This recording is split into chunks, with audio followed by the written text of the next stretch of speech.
મહારાષ્ટ્રના નાસિકથી એક ચોંકાવનારો કિસ્સો સામે આવ્યો છે, જેમાં નાસિકમાં આવેલી ટીસીએસ કંપનીની શાખામાં કંપનીના મહિલા કર્મચારીઓએ જબરજસ્તીથી ધર્મ પરિવર્તન અને યૌન ઉત્પીડનનો આરોપ કંપનીના મેનેજમેન્ટ પર લગાડ્યો છે.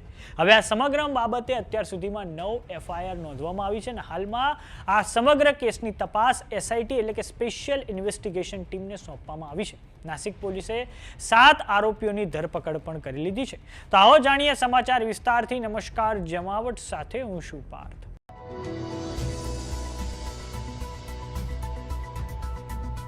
ખૂબ પ્રતિષ્ઠિત ટીસીએસ કંપનીમાં મહારાષ્ટ્રના નાસિકથી એક ચોંકાવનારી ઘટના સામે આવી છે, જેમાં 12 મહિલાઓએ ખૂબ ગંભીર આરોપ કંપનીના મેનેજર પર લગાવ્યા છે, જેમાં યૌન શોષણથી લઈને જબરજસ્તી ધાર્મિક કન્વર્ઝનનો પણ સમાવેશ થાય છે. આરોપીઓ ન માત્ર જાતીય સતામણી કરતા હતા, પરંતુ બ્રેઇન વોશ કરતા હતા. કેટલીક મહિલા સ્ટાફને બુરખો પહેરવા અને નમાઝ પઢવા માટે પણ મજબૂર કરવામાં આવ્યા હતા. નાસિક પોલીસે આ સમગ્ર મામલાની તપાસ કરવા માટે એક એસઆઈટી એટલે કે સ્પેશિયલ ઇન્વેસ્ટિગેશન ટીમ બનાવી છે. આ મામલે કુલ 9 એફઆઈઆર નોંધવામાં આવી છે અને 7 આરોપીઓની ધરપકડ કરવામાં આવી છે. મહિલાઓનો આક્ષેપ છે કે કંપનીના એચઆરને તેમણે 78 ઈમેલ મોકલ્યા હતા, પરંતુ કોઈ કાર્યવાહી હજુ સુધી કરવામાં નથી આવી.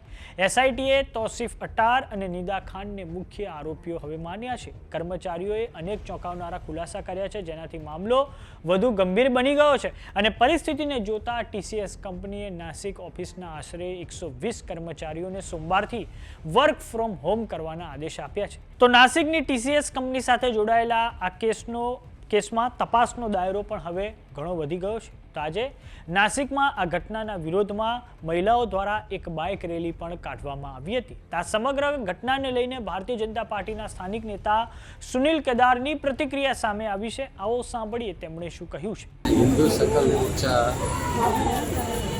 का आयोजन हुआ था. नासिक के सब लड़के लड़कियां सब हिंदू बांधव ये मोर्चा में शामिल हो गए. अभी तो हमें ऐसा शक है कि जो लड़कियों को ब्लैकमेल कर रहे थे उनको पासपोर्ट निकाल के उनको मलेशिया लेके जाने का कुछ मामला लगता है.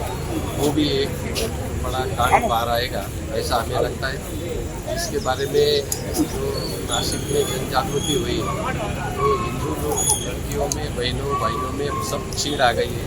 तो इसके लिए हिंदू सकल मोर्चा आज निकला था. बड़ा मोर्चा निकला. स्वयं स्फूर्ति से ये मोर्चा में नासिकर सहभागी हो गए. તો ટાટા સન્સના ચેરમેન એન ચંદ્રશેખરે કહ્યું છે કે આ કેસ પરેશાન કરનારો છે. અમે પોલીસને સહયોગ કરી રહ્યા છીએ. ટીસીએસ કોઈ પણ પ્રકારની પજવણી અને જબરજસ્તી પ્રત્યે લાંબા સમયથી ઝીરો ટોલરન્સની નીતિ અપનાવતું આવ્યું છે. આ મામલે પણ કંપની કડક વલણ અપનાવી રહી છે. તો સમાચારોમાં અત્યારે બસ આટલું. જોતા રહો જમાવટ. જો તમે અમને યુટ્યુબ પર જોઈ રહ્યા તો સબસ્ક્રાઇબ કરો. જો તમે અમને ફેસબુક પર જોઈ રહ્યા તો ફોલો કરો. સાથે જ અમારી વોટ્સએપ ચેનલ આવી ગઈ છે, જોઈન કરવાનું ના ભૂલતા. નમસ્કાર.